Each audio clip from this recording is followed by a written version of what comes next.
Welcome to Don't Mind Me, I Just Have ADHD, the podcast where fierce kindness meets the unfiltered truth. A one-stop shop about all things ADHD, where we smash the stigma and mystery around ADHD, depression, and the masks we wear at work and in life. I'm Ron, your ADHD guy, your guide, and your reminder that being different isn't a flaw. It's a biological advantage, a signal that you were never meant to blend in. You were built to make a difference. Here, we face the struggles that no one seems to get with heart. We unpack the chaos. We build strength through our sensitivity. We turn pain into power. Because kindness isn't weak, it's a revolution. And every time you show up for yourself, that's you taking your life back. So let's make it cool to be different. Let's make it brave. Let's make it yours. You know, one thing when people are a little like having a hard time with that, sometimes that's a good way to get through to them. I'll say, like, do you want your kids to grow up like you did? You know, do you want your kids to have that same voice inside of you that you did? Because if you don't do this work, that's probably what's going to happen. And that can be incredibly motivating for people sometimes. Hey, my beautifully different brains. I'm Ron Souers, your ADHD guy. And I just want to say, I'm so glad you're here. You're about to drop into part one of a raw and deeply real two-part conversation with the incredible Kayla Crane, a therapist, a mom, and a neurodivergent human who brings the truth with kindness.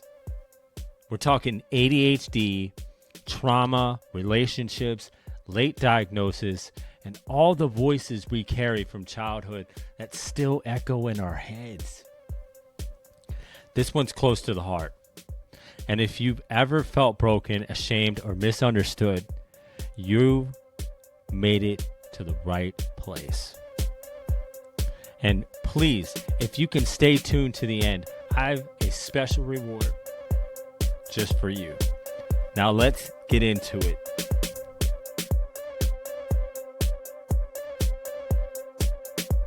Hey everybody, I'm here with Kayla Crane, and she's, honored us with her presence, with her expertise, and just real quick, could you tell me about your experience with ADHD,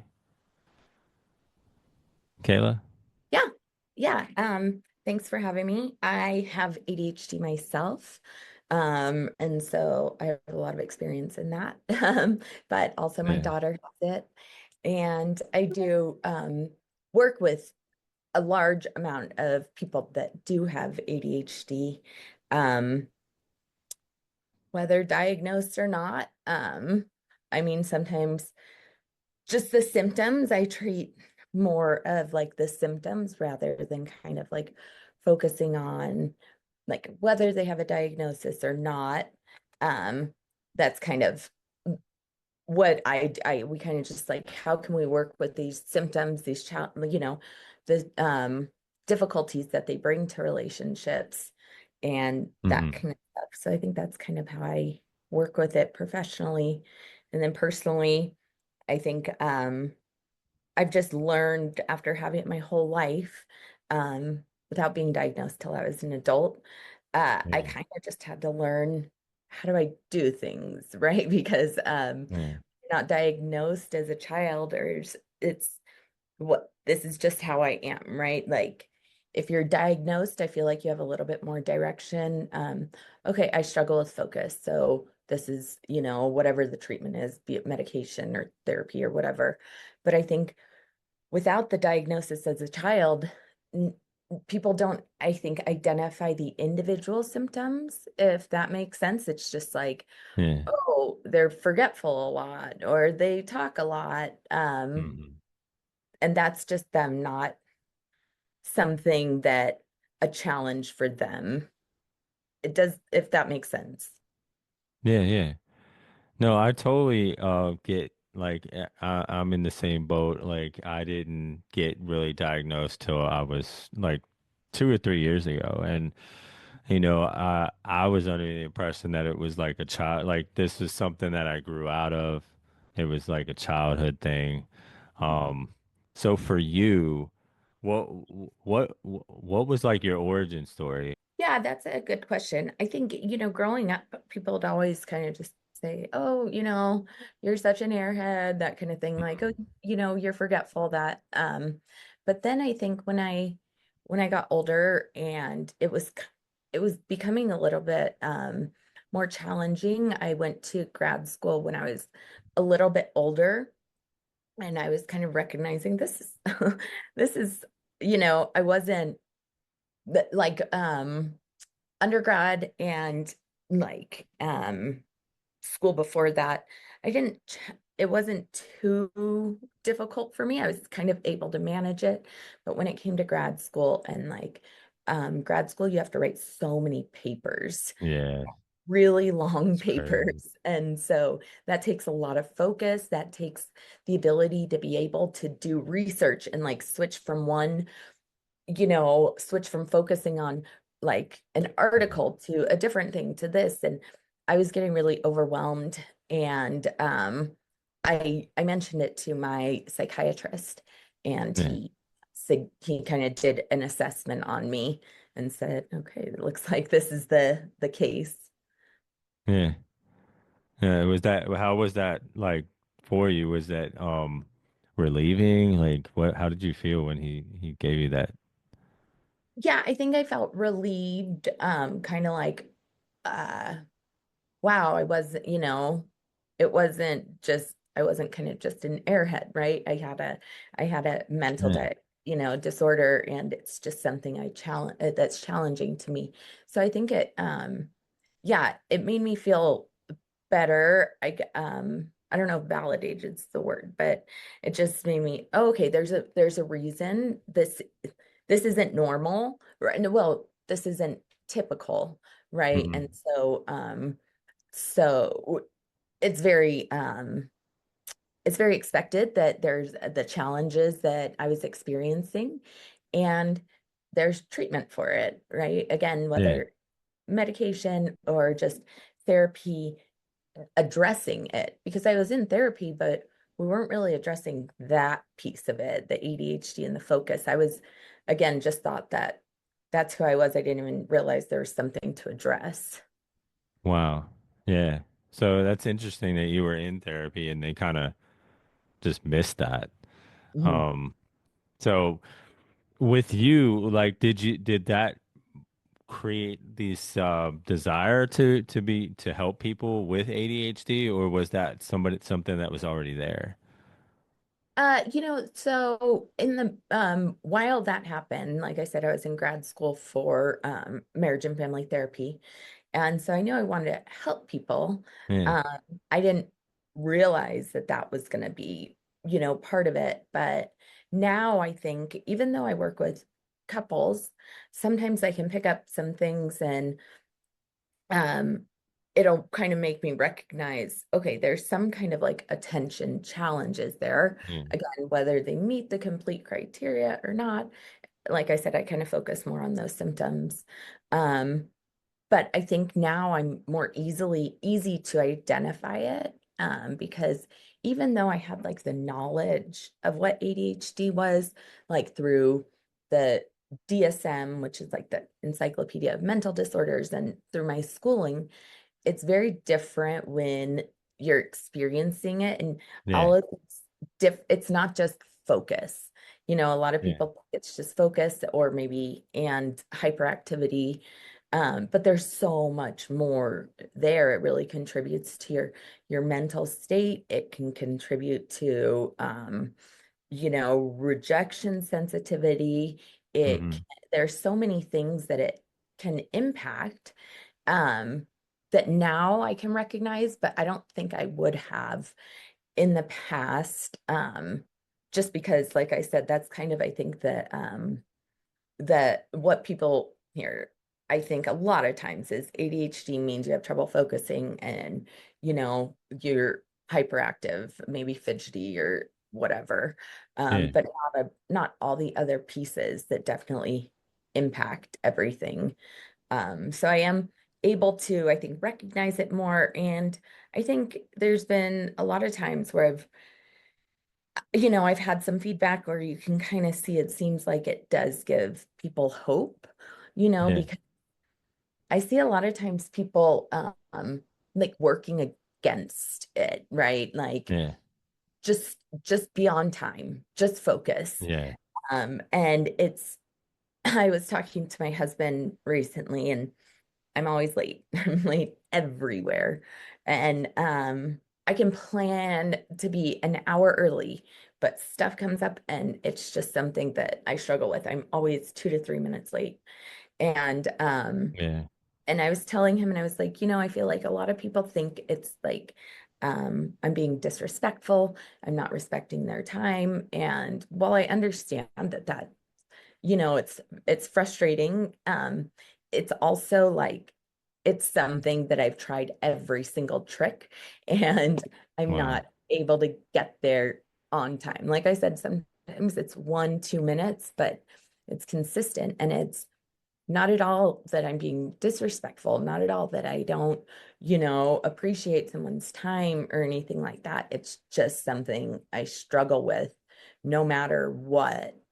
So I think there's that like that perception sometimes that Yeah. people aren't like being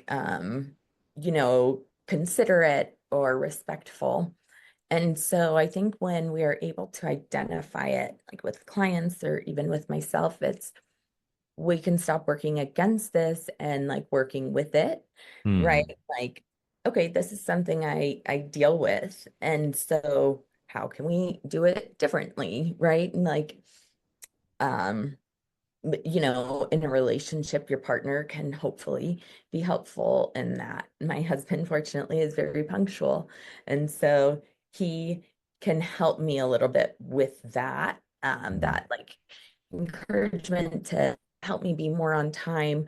Um, I have people that I've worked with people where their partner will say, like, you know, one example is they're not like tidy enough, right? Mhm. Like they have a hard time picking up after themselves. And the other, you know, the one who wasn't neurodivergent was, why can't you just do that? Like, why can't you just pick up that day? Or why can't you just not put the whatever on the floor right away?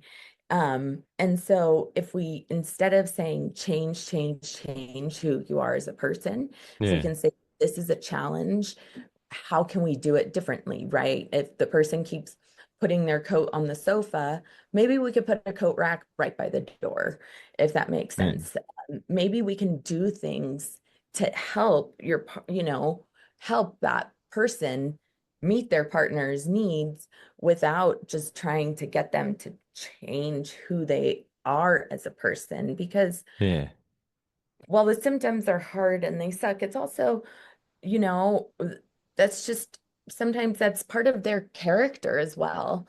And it's not necessarily something that has to change, but it's something that the symptoms are challenging. So let's try to figure out ways to make make it easier. I tell Yeah. people a lot of ADHD treatment is like tricks, like using timers, leaving yourself notes, using the calendar app.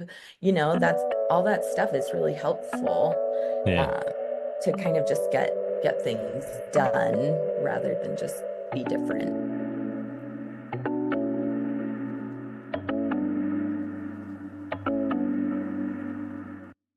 No, that's totally, that's powerful. It's about using different tools to help make your life easier instead of trying to change something that can't be changed, Right. really. Or it's going to take a long time and effort, and it's going to be very hard and may or may not have to change. You talked about earlier, um, those labels about, being called an airhead, and that's terrible, that people would give you that label. Do you feel like that resonates with like a deeper level of like trauma that you felt like that you identified yourself with that, without having a proper diagnosis? That's a good question. I think, fortunately for me, um, they were my friends and kind of joking, so it wasn't in a cruel way, but it still Okay. was a label, like you said. And Yeah. I kind of just, okay, this is just who I am, but fortunately I did pretty okay. I did pretty good in school, but a lot of people so I do work with trauma as well, Yeah. especially trauma and relationships. And I work with people, I tell people all the time, like our traumas stem from childhood. They get reinforced throughout our lives Yeah. and in our relationships, but they originate in childhood. And so I will often have somebody, I do exercises like inner child work and stuff. And Yeah. maybe somebody brings to their relationship some kind of belief of like, I'm not good enough. If Yeah.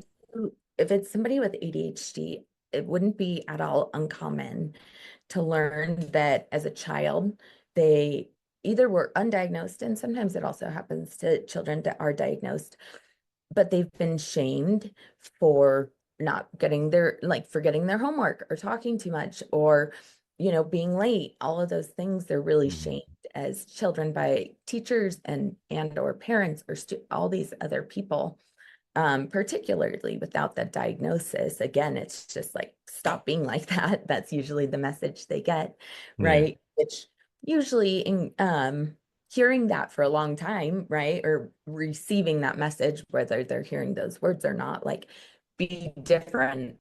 Like that's going to create a belief in somebody, likely something like there's something wrong with me, I'm defective, Yeah. I something to that effect, but that's going to show up in their relationships later in life. And so a lot of times when there's conflict, people that have grown up receiving that message, they'll immediately think there's something wrong with me, right? If their partner says, Mm. you I was disappointed that you did something. They're gonna go to there's something wrong with me. If their partner says, you didn't follow through with something, they're gonna say there's something wrong with me, right? If their Mhm. partner says you hurt my feelings, they're gonna go to there's something wrong with me. And so that's really, really common with children who were undiagnosed, as like I said, children undiagnosed. As adults now, they really carry some negative beliefs about who they are as a person often. Yeah. No, I definitely can attest to that. Like, for the longest time growing up, and into my adult life, like I, carried with this thing with me that I'm unlovable, because of like, the way that my, father had raised me. And, I had there wasn't it wasn't like it was a physical um, like way that he abused me. It was more of, neglect. And it it it made sense at the time because it just felt like growing up, you weren't supposed to show your feelings. But I was like a really sensitive. I've always been really sensitive, when it comes to like emotions. And I never understood why. I was like even more sensitive than my sister. And which was and I remember like crying in front of my dad, and he just kind of looked at me like, what is why are you doing this? Like, I was expecting a hug and maybe some like encouragement, and I just got more shame for like, you know, acting in a way that I shouldn't have been acting. But like doing more of that exploration, like I was able to understand like he was doing the best that he could, like with the way that he was raised. Right. And like it's kind of like a cycle of trauma that continues down and a lot of it, like you said, is based in childhood. And for me, like it took a while to see that as like, well, that happened so long ago. How is that still affecting me? And it's like because those voices that my parents were giving or my dad was like, and I love my dad. Like, he did the best that he could. He was always there for me when I needed him. And, I'm seeing him more as a person, like a little boy that needs a hug, still. And, it's like it's huge to be able to, to actually see like, hey, those voices are still like they're in my voice now, Mhm. telling me that I'm not good enough Yeah. because like, and you need to stop being so sensitive. But it's like now I'm starting to embrace that sensitivity. And Mhm. it's like, it's huge. It's like, it's such a freedom.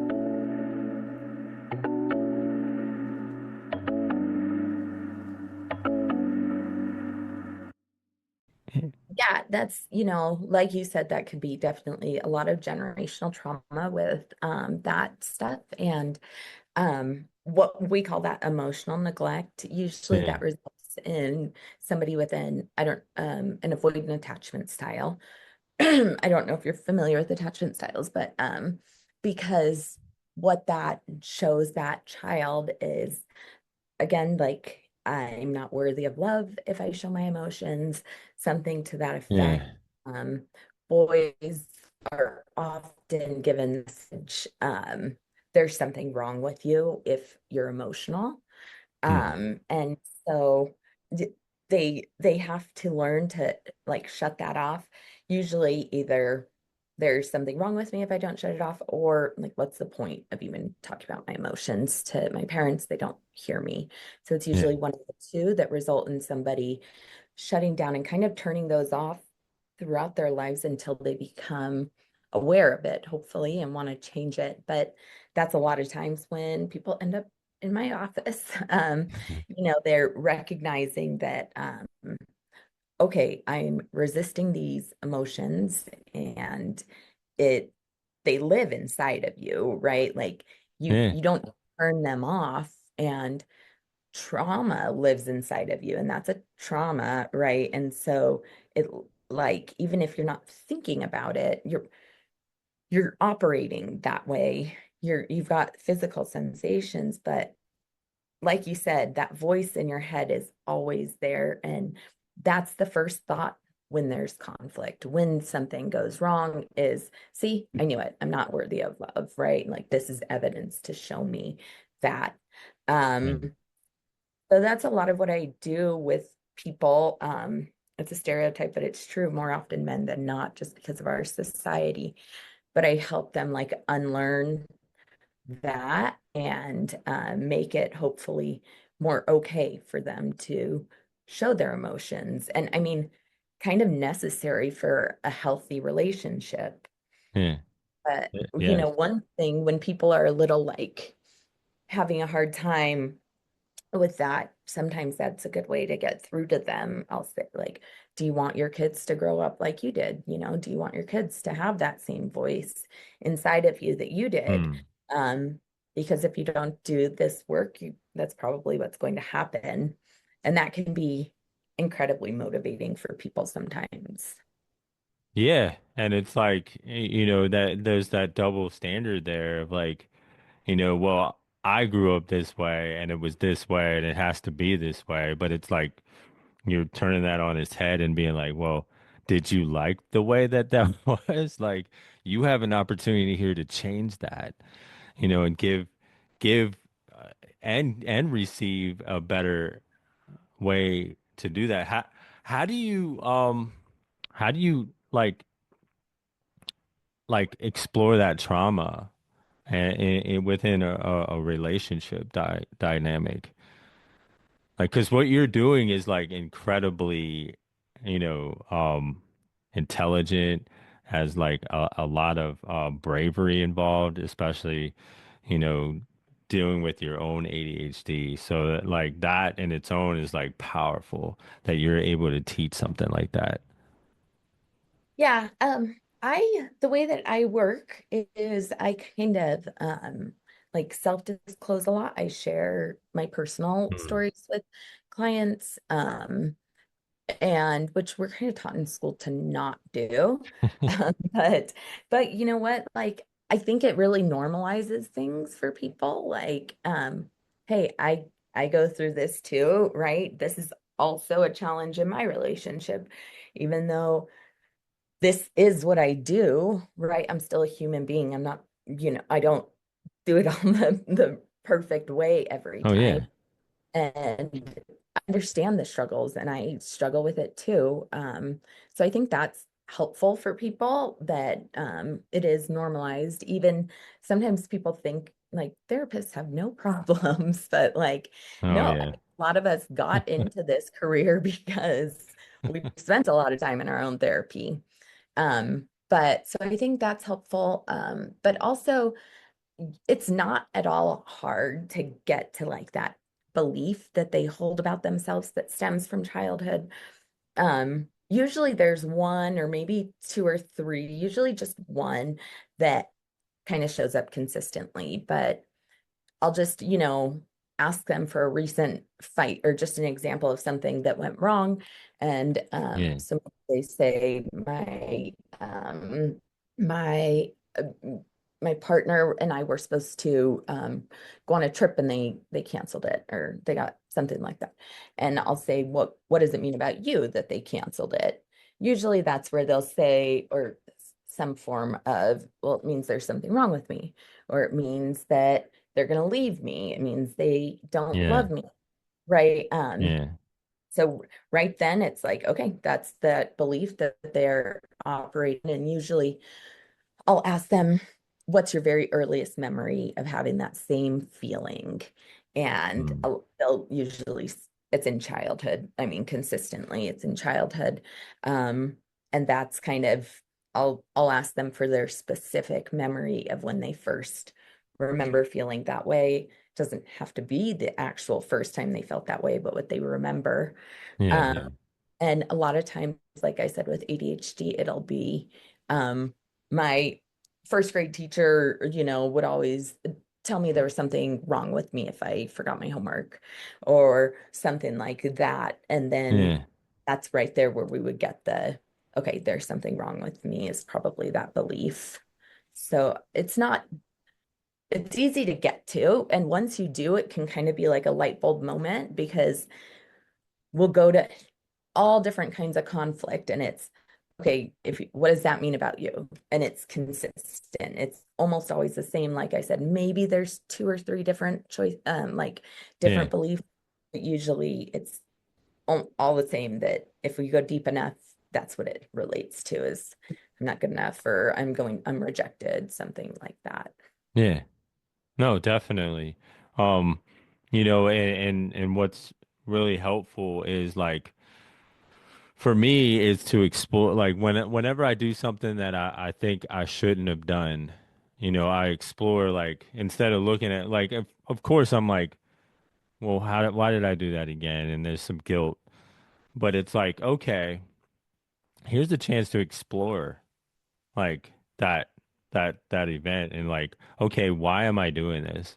Let's dig deeper to like the reasons why. This is an opportunity to discover more about like where these limiting beliefs are coming from, and those things are huge.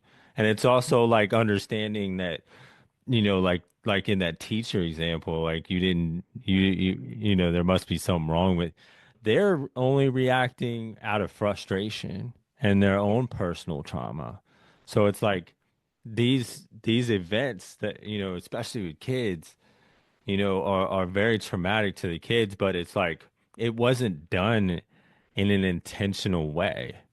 It was just, probably stemming from their own trauma, and frustrations and expectations of how this should be, and a lack of understanding of like what's going on. So with that is like, how do you transfer that to like a work relationship? Like when they go into work, and do you have any experience with, maybe like how to talk to a manager about it, or like what to look for When when they respond differently, you mean? Or inappropriately, is that what you mean? inappropriately, or you want to express, like rejection sensitivity. Like if something happened, and you're feeling overwhelmed and the other person doesn't understand like what just happened, like Yeah, something like that. that's a good question. I think awareness obviously is the first step, that self-awareness. Hmm. Able to determine like, is this me interpreting things like through this lens of I'm not good enough? Or is this like something that, that I think most people would be hurt by or upset by? Um, when we have like a disproportionate response to something, usually that means we're responding to something from the past. Um, and so, and we use those same adaptations that we used as children. So maybe that child that was shamed for forgetting their homework or whatever, maybe every time that happened, they completely shut down, Yeah. right? Maybe they just wall off. Well, in Hmm. adulthood, and like I said, most of those things will get down to the belief. So, but it can even be something small, right? Like, hey, you forgot to get the mail. That partner could go down to that. That means I'm not good enough and completely Yeah. shut off, wall off, because they're doing the same thing they did as a child. Um, and so I think being able to like really be aware enough to like measure this. Okay, is this because a lot of times that partner would always also look at the other person at like they would look at it as an argument or a fight, right? Yeah. Like basically, why are you saying that I'm not good enough, right? But Yeah. really what the partner said was you forgot to get the mail. Or No, that it's the boss says, right, so in the work context, hey, you didn't respond to my email yesterday, like you said, right? If that if the response seems to just completely shut down and kind of, okay, those thoughts in your head, what's wrong with me? Damn it, like all that shame.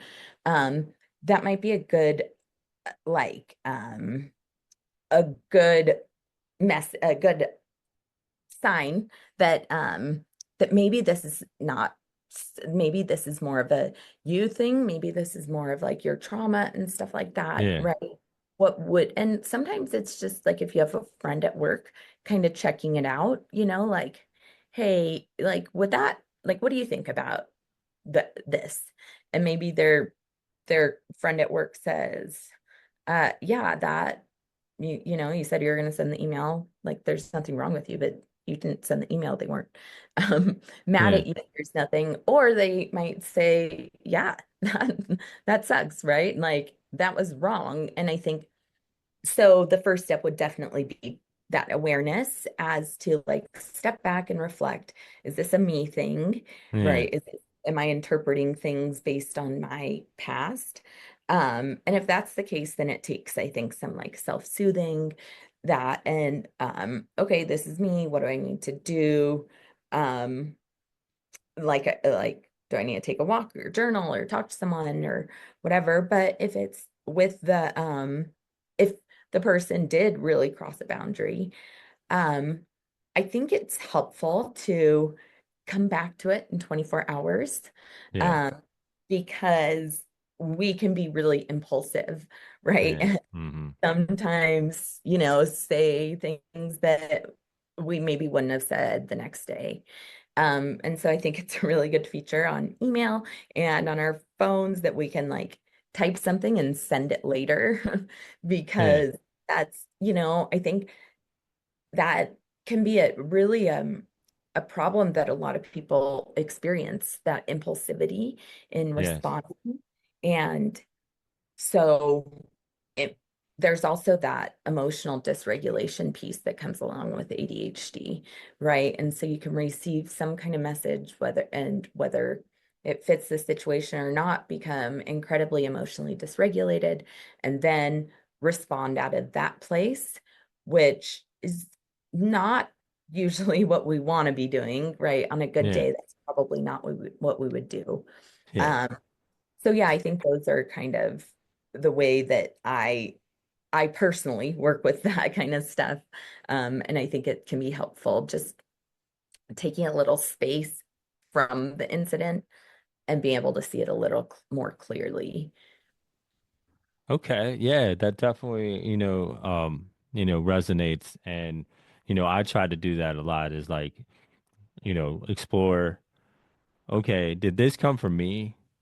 Or, is this something that's like, am I overreacting to this based upon whatever's going on with me? Um, and usually I try to talk to other people that I work with that I can trust, and like relay the situation and in as objective of a way that I can. Um, and then like if I really feel like it was something that needs to be addressed, then I usually if it if it like if it's within reason, like yeah, I'll wait, till like I've cooled down because I don't want to say anything that's going to, like I want to say this in the best way possible.